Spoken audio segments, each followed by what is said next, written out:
بسم اللہ الرحمن الرحیم۔ الحمدللہ آج ہم سورۃ الحاقہ کی آیت نمبر 11 سے درس سماعت کریں گے۔ اللہ تبارک و تعالی نے ارشاد فرمایا، انا بے شک ہم نے،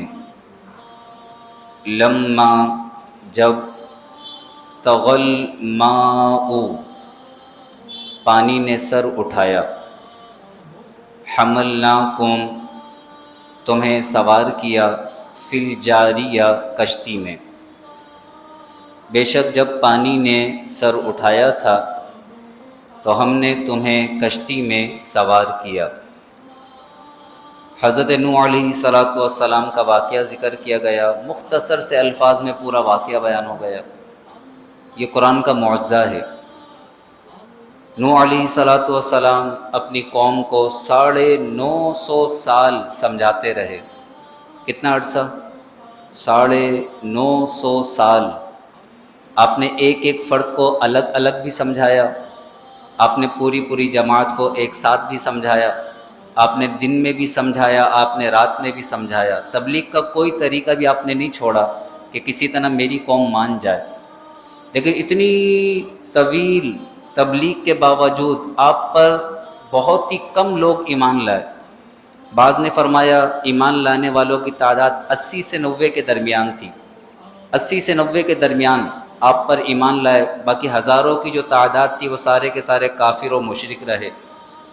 جب قوم نہیں مانی اور اللہ نے آپ کی طرف یہ وحی فرما دی کہ اب یہ لوگ ایمان نہیں لائیں گے اور ان کی جو اولاد ہوگی وہ بھی ایمان نہیں لائے گی، اللہ نے وحی کے ذریعے آپ کو بتا دیا کہ اب ان کے جو بچے پیدا ہوں گے وہ بھی ایمان نہیں لائیں گے، تو پھر آپ نے اللہ کی بارگاہ کے اندر یہ دعا کی کہ یا رب انہیں ہلاک فرما دے۔ اللہ تبارک و تعالی نے حکم فرمایا کہ آپ ایک کشتی تیار کیجیے۔ پانی کا دور دور تک نام و نشان نہیں تھا۔ نوح علیہ السلام کشتی تیار کرنے لگے، قوم قریب سے گزرتی، مذاق اڑاتی، کہتے پہلے تو یہ اپنے آپ کو رسول بتاتے تھے، اب یہ بڑھئی بن گئے ہیں اور اب یہ ایک لکڑی کا گھر بنا رہے ہیں، کیا یہ کشتی جو ہے یہ خشکی کے اوپر چلے گی؟ مختلف مذاق اڑاتے۔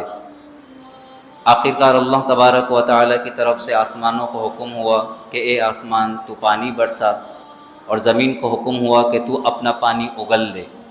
زمین نے پانی اگلنا شروع کیا، آسمان نے پانی برسانا شروع کیا، یہاں تک پانی نے سر اٹھایا، یہاں تک پانی بلند ہوا کہ اس زمین کی کوئی چوٹی اس پانی سے اوپر نہیں تھی۔ ساری کی ساری چوٹیاں، سارے کے سارے درخت، سارے کے سارے گھر، سارے کے سارے پہاڑ اس پانی کے نیچے آ گئے اور پانی نے سب کے اوپر اپنے سر کو اٹھایا۔ یہ کشتی اس پانی کے اوپر تیر رہی تھی، اس میں ایمان والے تھے۔ اتنی بڑی بڑی موجیں اس طوفان نوح کے اندر اٹھتی تھی اور اس کے اندر ایک یہ معمولی سی کشتی تیر رہی تھی۔ اس کشتی کو کون چلا رہا تھا؟ یہ کشتی اللہ کے نام سے چل رہی تھی۔ بسم اللہ مجریہا و مرساہا، اللہ کے نام سے اس کشتی کا چلنا تھا، اللہ کے نام سے اس کشتی کا رکنا تھا۔ تو اس کشتی کو اللہ ہی چلا رہا تھا، ورنہ کوئی بھی اللہ کے عذاب سے بچ نہیں سکا۔ اس کشتی میں جو ایمان والے سوار تھے، اللہ تبارک و تعالی نے ان کو نجات عطا فرمائی، باقی پوری روئے زمین سے کافروں کو مٹا دیا گیا۔ اب اس وقت دنیا میں جتنے بھی لوگ آباد ہیں وہ سارے کے سارے نوح علیہ السلام کی اولاد ہیں۔ اس لیے حضرت نوح علیہ السلام کو آدم ثانی بھی کہا جاتا ہے۔ آدم علیہ السلام کی اولاد ہیں، پھر حضرت نوح علیہ السلام کی جتنے بھی ہیں، ہم آپ اور روئے زمین پر جتنے انسان بس رہے ہیں، یہ سارے کے سارے نوح علیہ السلام کی اولاد ہیں۔ یہ سارے کے سارے نوح علیہ السلام کے 3 بیٹے تھے، سام، حام، یافث۔ ان کی پشت کے اندر یہ ساری کی ساری روحیں موجود تھیں، ہم بھی موجود تھے اور جتنے قیامت تک پیدا ہونے والے وہ سارے کے سارے موجود تھے۔ تو یہاں جو فرمایا حملناکم، ہم نے تمہیں سوار کیا، کم سے مراد سارے کے سارے، کہ نوح علیہ السلام کی اولاد کی پشت میں یہ سارے کے سارے موجود تھے، ان کی پشت میں کشتی میں سب کو سوار کیا گیا۔ اللہ فرماتا ہے انا لما طغى الماء حملناکم فی الجاریہ، بے شک جب پانی نے سر اٹھایا تو ہم نے تمہیں کشتی میں سوار کیا۔ ایمان والوں کو نجات دی، کافروں کو صفحہ ہستی سے مٹا دیا گیا۔ لِنَجْعَلَهَا، تاکہ ہم اس واقعے کو بنا دیں، ہا سے مراد یہ واقعہ، لِنَجْعَلَهَا، تاکہ ہم اس واقعے کو بنا دیں، تذکرۃً، نصیحت، اس واقعے میں غور و فکر کرنے والے اس واقعے سے نصیحت حاصل کریں۔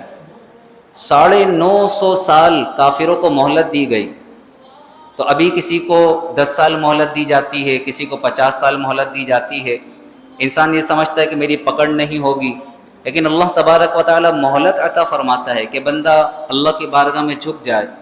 اگر انسان اس مہلت سے فائدہ نہیں اٹھاتا تو پھر اس کی بڑی سخت پکڑ کی جاتی ہے۔ فرمایا یہ واقعہ لِنَجْعَلَهَا لَكُمْ تَذْكِرَةً، تاکہ ہم اس کو تمہارے لیے نصیحت بنا دیں، وَتَعِيَهَا، اور اسے یاد رکھیں، اذن، وہ کان، واعیہ، جو سن کر یاد رکھنے والے ہیں، اذن کان، واعیہ، سن کر یاد رکھنے والے۔ ایک کان تو وہ ہوتے ہیں یہاں سے سنا یہاں سے نکال دیا، یعنی نصیحت کو یاد نہیں رکھتے، بس سنتے ہیں بھول جاتے ہیں۔ اللہ ہمیں سن کر نصیحت حاصل کرنے والوں میں شامل فرمائے، ورنہ تو انسان بڑے بڑے بیان بھی کر دیتا ہے، بڑے بڑے بیان بھی سن لیتا ہے، لیکن اگر انسان ان نصیحت بری باتوں کو اپنے اوپر اپلائی نہ کرے تو پھر فائدہ نہیں ہے۔ اس لیے فرمایا ایک تو ہم نے اس واقعے کو نصیحت بنایا، اور پھر وَتَعِيَهَا، اذن واعیہ، اور تاکہ سن کر یاد رکھنے والے کان اس واقعے کو یاد رکھیں۔ اس واقعے میں کتنی نصیحتیں، کتنی نصیحتیں۔ فَإِذَا نُفِخَ فِي الصُّورِ، تو جب سور پھونکا جائے گا، نفخۃ واحدہ، پہلا سور۔ حضرت اسرافیل علیہ السلام سور کو لے کر کھڑے ہوئے ہیں، حکم ربی کے منتظر ہیں۔ اللہ جیسے انہیں حکم دے گا وہ سور کو پھونکیں گے، اور سور پھونکتے ہی دنیا کے اندر جتنے بھی لوگ ہیں، دنیا کی جتنی عمارتیں ہیں، جتنے پہاڑ ہیں، آسمان ہیں، زمین ہے، سب فنا ہو جائیں گے، سب فنا ہو جائیں گے۔ پہلا سور جب پھونکا جائے گا، پہلا سور پھونکا جائے گا سب کو فنا کرنے کے لیے۔ پھر جب سب فنا ہو جائیں گے، تقریباً 40 سال کے عرصے کے بعد اللہ اسرافیل علیہ السلام کو دوبارہ سور پھونکنے کا حکم دے گا۔ دوسرا جو سور پھونکا جائے گا وہ سب کو قبروں سے اٹھانے کے لیے پھونکا جائے گا۔ پہلے اور دوسرے سور کے درمیان تقریباً 40 سال کا فاصلہ ہوگا، تو یہاں پہلے سور کا ذکر ہے۔ پہلا سور پھونکا جائے گا سب کچھ فنا ہو جائے گا۔ اللہ فرماتا ہے فَإِذَا نُفِخَ فِي الصُّورِ، تو جب سور پھونکا جائے گا، نفخۃ واحدہ، پہلا سور، وَحُمِلَتِ الْأَرْضُ وَالْجِبَالُ، اور زمین اور پہاڑوں کو اٹھا کر، فَدُكَّتَا دَكَّةً وَاحِدَةً، یکدم ریزہ ریزہ کر دیا جائے گا۔ دُكَّتَا دَكَّةً واحدہ، دَكَّةً واحدہ، یکدم سور پھونکا جائے گا، یکدم یہ سارے کے سارے پہاڑ، یہ زمین، سارے کے سارے ریزہ ریزہ ہو جائیں گے، پاش پاش ہو جائیں گے۔ فرمایا وَحُمِلَتِ الْأَرْضُ، اور زمین کو اٹھا کر، وَالْجِبَالُ، اور ان پہاڑوں کو اٹھا کر، فَدُكَّتَا دَكَّةً وَاحِدَةً، یکدم ریزہ ریزہ کر دیا جائے گا، پاش پاش کر دیا جائے گا۔ فَيَوْمَئِذٍ وَقَعَتِ الْوَاقِعَةُ، تو اس دن واقع ہونے والی، واقع ہو جائے گی، واقع ہونے والی قیامت۔ قیامت کے ناموں میں سے ایک نام واقعہ ہے۔ فَيَوْمَئِذٍ وَقَعَتِ الْوَاقِعَةُ، تو اس دن واقع ہونے والی، واقع ہو جائے گی۔